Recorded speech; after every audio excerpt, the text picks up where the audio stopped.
Be 82 and be recognized for a lifetime achievement. So I thank you all very much. I guess I should explain that in the last couple of years I've developed neuropathy. I have 2 feet that are like two lumps of lead, and it leads to balance issues. I haven't fallen in at least a year. I'm darn careful. And so I'm still hobbling around the Long Neck of Horticultural Gardens almost every day when the weather is good. But to back way up, I like to say that I arrived at Wisconsin with Dutch elm disease. Dutch elm disease actually entered at Beloit in 1957. But by the time I arrived in 62, 63, it was just started taking over. And we were concerned about replacements.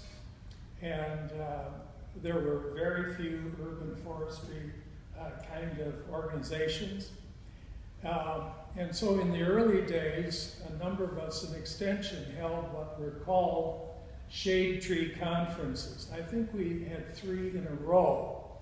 And that morphed then into the Wisconsin Arborist Association. And that was 50 years ago? Mm-hmm. Am I that old? In any case, I came to Wisconsin as a teaching and extension position. I figure I had 3,000 students over those years, and about 35 master's degrees, Dick Rideout being one of them. And so I probably keep in touch with about 200 of those former students to the present. And so I've been preaching from the very outset diversity in our urban plantings.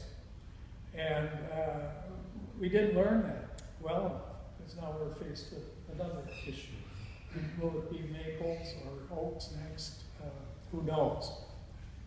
But really, since I retired, I've devoted myself to the Long Neck of Horticultural Gardens.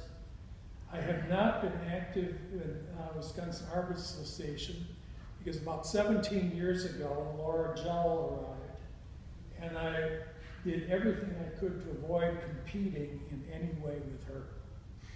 And so I have not had much activity with the Wisconsin Arborists in these last